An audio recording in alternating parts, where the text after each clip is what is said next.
क्या आपने कभी गहराई से महसूस किया है कि पहाड़ों की खामोशी असल में खामोशी नहीं होती? वो एक ऐसा शोर है जो कानों के पर्दों तक नहीं आता, बल्कि सीधा आपकी रूह पर दस्तक देता है।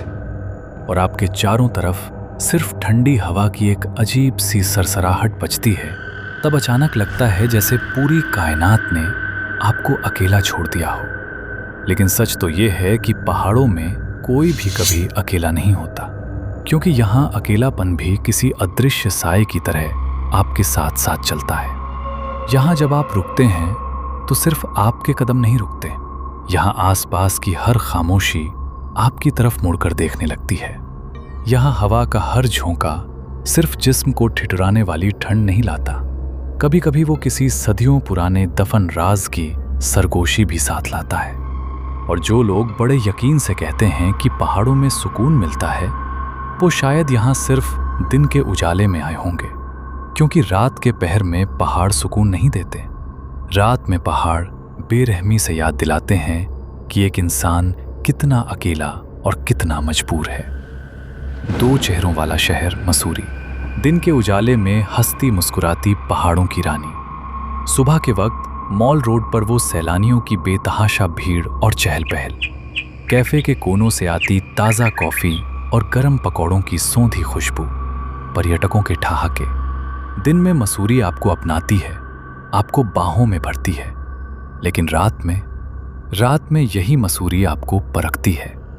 जैसे ही सूरज हिमालय की बर्फीली चोटियों के पीछे धीरे धीरे दम तोड़ने लगता है, शहर का सारा शोर अपने आप घुटने टेक देता है। दुकानों के भारी लोहे के शटर एक एक करके गिरने लगते हैं, सड़कें वीरान होने लगती हैं और संकरी गलियों में एक अजीब सी भारी खामोशी भरने लगती है।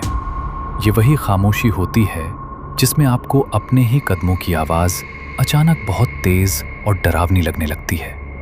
देवदार के वो ऊंचे पेड़ जो दिन में सिर्फ कुदरत का हिस्सा लगते हैं, रात में आपके सिर के ऊपर इस कदर झुक जाते हैं जैसे वो आपकी बातें सुनने की कोशिश कर रहे हों, जैसे कोई इन घने पहाड़ों के बीच छिपकर आपकी हर एक सांस की गिनती कर रहा हो। और इन्हीं खौफनाक पहाड़ों के बीच से सांप की तरह गुजरती है कैमल्स बैक रोड। एक तरफ हजारों फीट गहरी काली खाई, दूसरी तरफ सीना ताने खड़ी पत्थरों की ठंडी दीवारें। दिन में लोग यहाँ रुकते हैं, मुस्कुराकर तस्वीरें खींचते हैं और ढलते सूरज का नज़ारा देखते हैं। लेकिन रात में ये सड़क चलने के लिए नहीं बचती, ये सड़क सिर्फ पार करने के लिए रह जाती है। यहाँ के स्थानीय ड्राइवर कहते हैं कि रात में अगर आपकी गाड़ी यहाँ अचानक रुक जाए तो मेहरबानी करके गाड़ी को बार बार स्टार्ट मत करना, क्योंकि यहाँ अगर आपने डर के मारे जोर से आवाज़ लगाई तो मुमकिन है कि कोई जवाब दे दे, और वो जवाब आपकी उम्मीद के मुताबिक नहीं होगा। ये सड़क लोगों को उनके घर तक नहीं पहुँचाती, ये सड़क लोगों को अपने पास ही रख लेती है। यहाँ की हवा अचानक भारी होने लगती है, ऐसा एहसास होता है जैसे कोई आपके बहुत करीब खड़ा होकर आपकी गर्दन के ठीक पीछे ठंडी सांसें ले रहा हो। कई अनुभवी ड्राइवरों का दावा है कि गाड़ी चलाते वक्त उन्हें ऐसा लगता है जैसे पीछे की सीट पर कोई बैठा है, लेकिन जब वो कांपते हाथों से शीशे में देखते हैं तो पीछे की सीट खाली होती है। कुछ बदनसीबों को अपने कानों के बिल्कुल पास किसी की बर्फीली सांस महसूस होती है, और कुछ लोग तो यहाँ तक दावा करते हैं कि उन्होंने अपनी ही परछाई को खुद से अलग होकर किसी दूसरी दिशा में चलते देखा है। अक्टूबर 1997 की एक हाड़ कंपा देने वाली रात। मदन नाम का एक पुराना टैक्सी ड्राइवर लंढौर से अपनी आखिरी सवारी छोड़कर वापस लौट रहा था। मुख्य रास्ता भूस्खलन की वजह से बंद था और कैमल्स बैक रोड ही घर पहुंचने का एकमात्र जरिया था। हल्की बारिश हो रही थी, कोहरा सड़क पर किसी सफेद दीवार की तरह खड़ा था। गाड़ी के वाइपर एक सधी हुई लय में चल रहे थे और रेडियो पर कोई पुराना नगमा बहुत धीमे सुर में बज रहा था। मदन सालों से इस सड़क का खिलाड़ी था, उसे हर मोड़, हर पत्थर और हर उतार चढ़ाव जुबानी याद था। लेकिन उस रात उसे ऐसा लग रहा था जैसे ये सड़क कुछ बदली बदली सी है, जैसे ये रास्ता उसे पहचान तो रहा हो, लेकिन पहचान कर एक बेहद डरावनी मुस्कान बिखेर रहा हो। अचानक रेडियो में अजीब सी खरखराहट शुरू हो गई। जैसे किसी ने जानबूझकर सिग्नल काट दिया हो। और उसी शोर के बीच मदन को लगा कि किसी ने उसके कान के पास उसका नाम पुकारा। मदन। उसकी उंगलियां स्टीयरिंग पर और कस गईं। उसने घबराकर तुरंत रेडियो बंद कर दिया। अब गाड़ी के अंदर जो सन्नाटा था वो इतना गहरा था कि उसे अपनी ही धड़कनें किसी नगाड़े की तरह सुनाई दे रही थी। उसे यकीन हो गया कि गाड़ी के अंदर वो अकेला नहीं है, जैसे कोई पीछे बैठा हुआ उसे खामोशी से देख रहा हो। तभी एक अंधे मोड़ पर उसकी हेडलाइट की रोशनी कोहरे से टकराकर बिखर गई और ठीक उसी पल सड़क के बीचों बीच एक काला साया उभरा।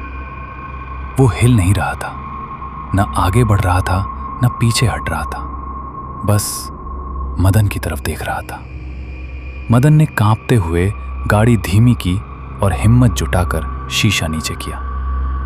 कौन है वहां? जवाब में सिर्फ खाई से लौटती उसकी अपनी ही डरावनी गूंज सुनाई दी।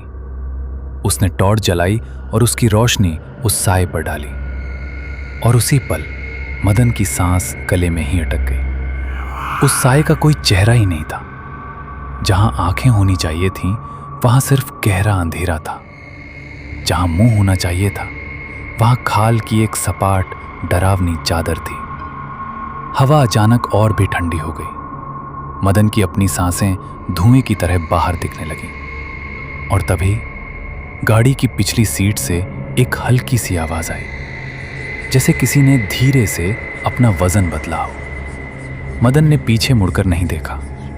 उसने बस गाड़ी मोड़ी और पागलों की तरह एक्सीलेटर दबाकर वहां से भाग निकला।